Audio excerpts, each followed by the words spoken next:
आइए आपको सीधे ले चलते हैं आईसीसी मुख्यालय, जहां पर रणदीप सुरजेवाला की प्रेस वार्ता हो रही है। हजारों नाके लगाकर, हजारों पुलिस के जवान लगाकर, केंद्रीय दिल्ली को छावनी में तब्दील करके, घोषित आपातकाल लगाकर यह बात साबित कर दी है कि कांग्रेस के सत्याग्रह को श्री राहुल गांधी और भारतीय राष्ट्रीय कांग्रेस के इस सत्याग्रह से मोदी सरकार की चूलें हिल गई हैं। श्री राहुल गांधी के नेतृत्व में शांति प्रिय व गांधीवादी तरीके से सत्याग्रह की मार्च तो निकलेगी ही, न इसे अंग्रेज दबा पाए, न हमें अंग्रेज दबा पाए और न अंग्रेजों के उस समय के मुखबिर और आज की सत्ता के हुक्मरान दबा पाएंगे। हम दृढ़ता से शांति प्रिय और गांधीवादी तरीके से बीजेपी के इलेक्शन मैनेजमेंट डिपार्टमेंट ईडी तक श्री राहुल गांधी के नेतृत्व में पैदल मार्च करके जाएंगे। उनकी झूठ की अदालत में सत्य की बिसात पर आधारित हर सवाल का जवाब देंगे। यही हमारा संकल्प है और यही गांधी का रास्ता।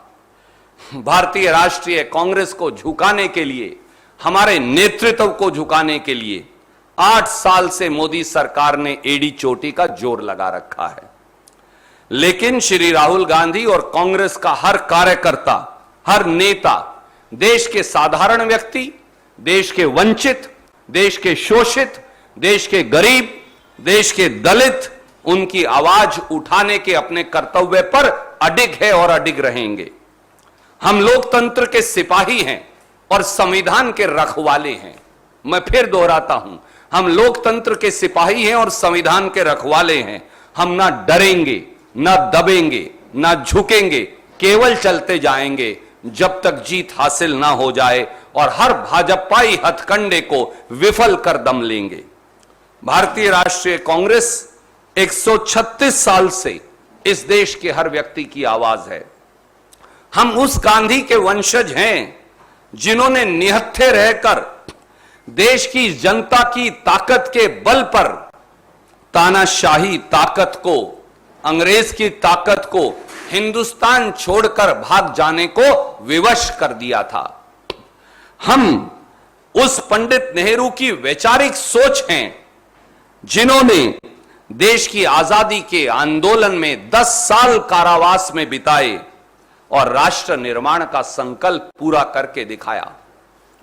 हम उस सरदार पटेल के उत्तराधिकारी हैं जिन्होंने आजाद भारत को पंडित नेहरू के साथ कंधे से कंधा मिलाकर एक सूत्र में पिरोया।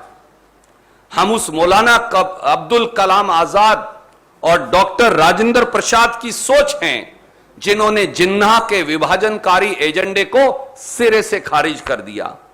हम उन माफी वीरों के अनुयायी नहीं जो आज सत्ता के सिंहासन पर बैठे हैं, जो कारागार की दीवारों पर अंग्रेजों से माफीनामा लिखकर आए थे।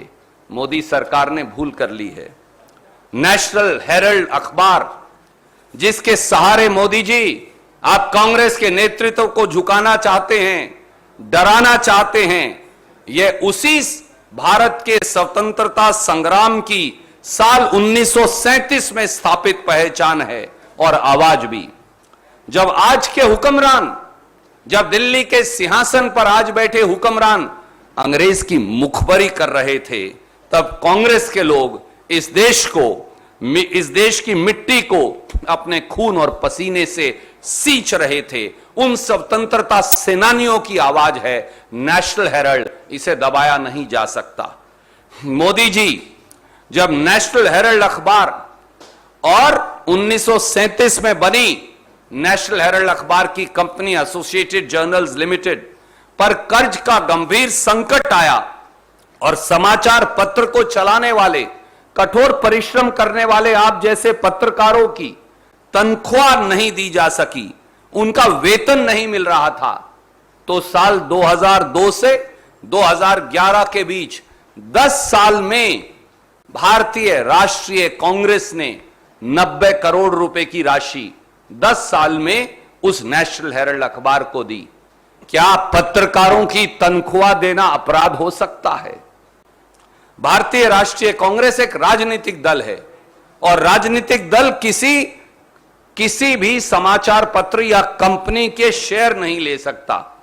इसीलिए भारतीय राष्ट्रीय कांग्रेस ने हमने यंग इंडियन के नाम से एक नॉट फॉर प्रॉफिट कंपनी को नेशनल हेरल्ड व एसोसिएटेड जर्नल्स लिमिटेड के उस 90 करोड़ की एवज में शेयर दे दिए ताकि कंपनी का कर्ज खत्म हो सके, अखबार का कर्ज खत्म हो सके। इस 90 करोड़ में से आज यह जानना जरूरी है, इस 90 करोड़ में से 67 करोड़ रुपया नेशनल हेरल्ड अखबार के पत्रकारों और कर्मियों को तनख्वाह और वीआरएस के लिए दिए गए हैं। क्या कर्मचारियों की तनख्वाह देना, क्या पत्रकारों की तनख्वाह देना अब इस देश में अपराध हो गया है? और 90 करोड़ में से 67 करोड़ छोड़ दें तो बाकी का पैसा भारत सरकार को दिया गया है, जो लीज मनी था उसके तौर पर, बिजली के बिल के तौर पर दिया गया है, बिल्डिंग के एक्सपेंसेस के तौर पर दिया गया है। क्या भारत सरकार का दे देना अब इस देश में अपराध हो गया है? हमने मोदी सरकार की तरह देश की संपत्ति जो 70 साल में बनाई थी अपने मित्रों को औने पौने दाम पर नहीं बेच डाली।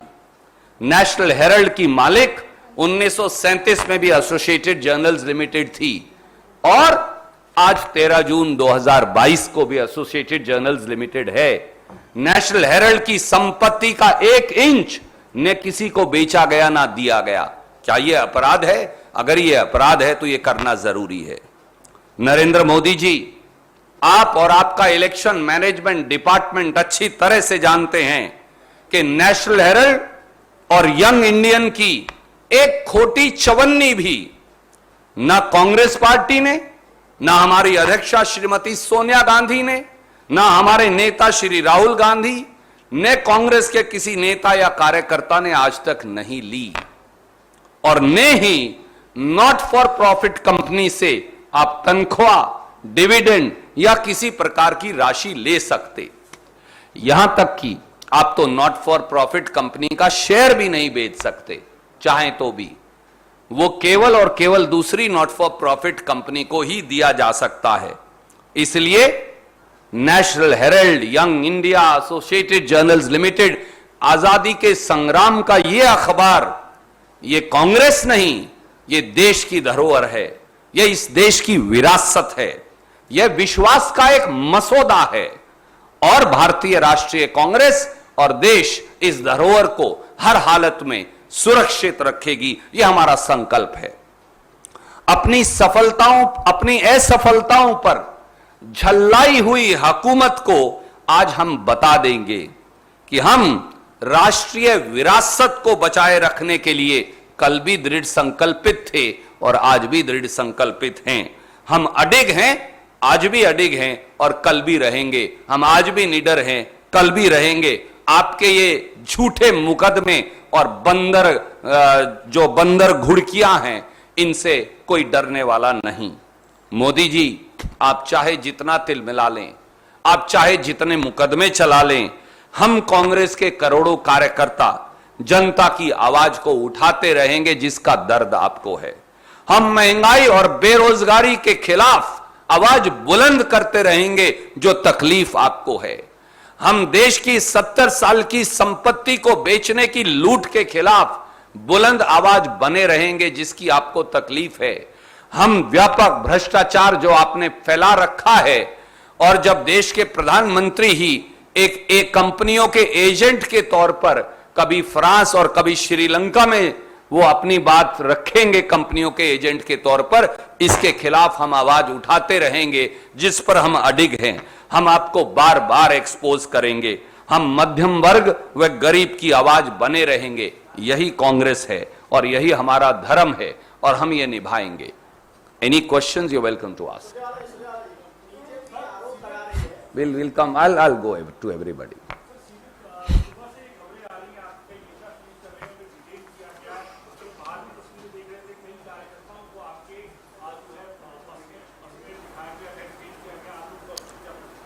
दिल्ली पुलिस ने कल रात से ही धरपकड़ शुरू कर रखी है केंद्रीय दिल्ली को तो पुलिस की छावनी में तब्दील कर दिया गया है। आप चश्मदीद गवाह हैं।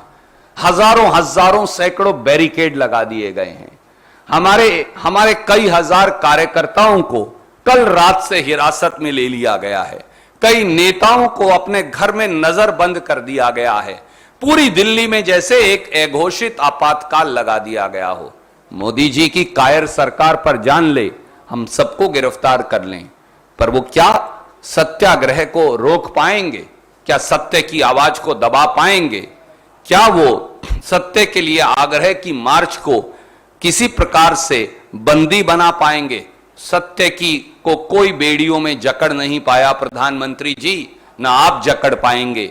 हम अंग्रेजों से भी लड़े, अब अंग्रेजों के मुखबिर जो आज सत्ता के सिंहासन पर बैठे हैं, हम आपसे भी लड़ेंगे। हम ना झुकेंगे, ना डरेंगे, ना दबेंगे, केवल लड़ेंगे और केवल उस लड़ाई के लिए लड़ेंगे जो सत्य की लड़ाई है, देश के संविधान की लड़ाई है, देश के प्रजातंत्र की लड़ाई है, देश के मध्यम वर्ग और गरीब की लड़ाई है, देश के शोषित और वंचित की लड़ाई है।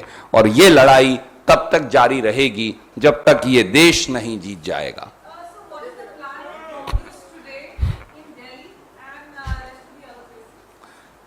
In the entire country, this is a satyagraha for the truth, and truth does not need any protection from anybody. Truth is fearless. Truth does not get subjugated at the altar of autocracy or police atrocities. Modi government has imposed an undeclared emergency in the entire central Delhi area. Thousands and hundreds of barricades have come up. Thousands of Congress workers have been arrested since last night, and the process is going on even today. Thousands of policemen have been deputed all around. Why? Is there any threat to Modi government? Why are they so scared? A scared, cowardly Modi government is trying to suppress the voice of the truth. We will continue our satyagraha for the truth fearlessly and unintimidated by the draconian subjugation of civil rights and democracy by Modi government. We will fight undeterred, we will fight fearlessly, and we will fight for the people of this country, for the downtrodden of this country, for the middle class of this country, against all-round inflation, against all-round joblessness, and we will answer every question that the election management department, ED, the puppet ED of Modi government, has to ask. For the truth will win in the court of untruth and tyranny. I'll take one by one all questions.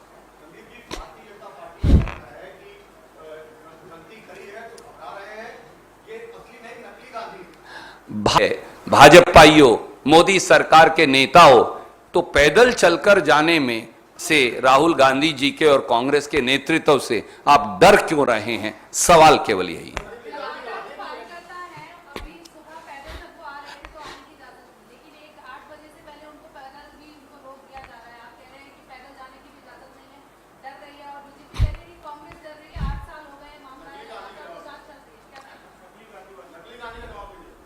Gandhi सत्य की खोज है, गांधी आंदोलन है, गांधी गरीब की आवाज है, गांधी महंगाई के खिलाफ बुलंद होती आवाज है, गांधी बेरोजगारी के खिलाफ उठने वाली आवाज का नाम है।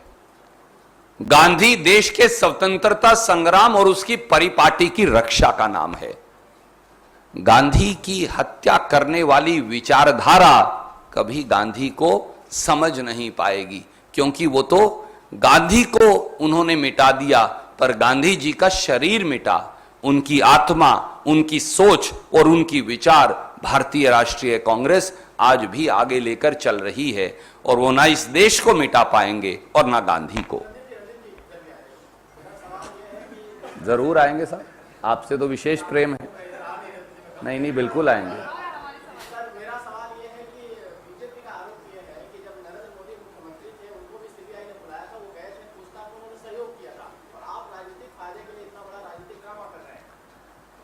आप मुझे बताइए, क्या सड़क पर पैदल चलकर जाना अब इस देश में अपराध है? क्या सत्य के लिए शांति प्रिय गांधीवादी आग्रह करना अब अपराध है? क्या इस देश की विरासत की रक्षा करना अपराध है? क्या पत्रकारों की तनख्वाह देना अपराध है? क्या समाचार पत्र चलाना अपराध है? अगर ये सब अपराध हैं, अगर इस देश के महान स्वतंत्रता संग्राम की विरासत की रक्षा अपराध है, तो माफ कीजिए, फिर यह अपराध करना 140 करोड़ भारतवासियों का कर्तव्य है। हम हर सवाल का जवाब देंगे। हम झूठ की अदालत में उनको बेनकाब कर देंगे। राहुल गांधी जी पैदल चलकर ईडी के कार्यालय तक तो ही जा रहे हैं। मोदी सरकार, कायर मोदी सरकार इतना डर क्यों रही है? Can I answer her question because it got left in between? Yes ma'am.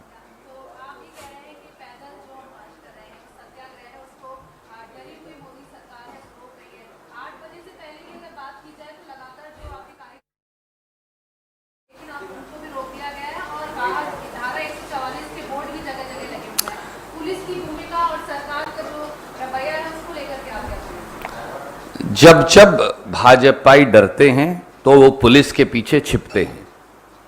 एक लाइन में ये बात है, जब जब भाजपा डरती है तो वो पुलिस के पीछे छिपती है। अंग्रेज भी पुलिस के पीछे छिपता था जब वो स्वतंत्रता संग्राम के आंदोलन को कुचलते थे, और अब मोदी सरकार भी पुलिस के पीछे छिपी हुई है।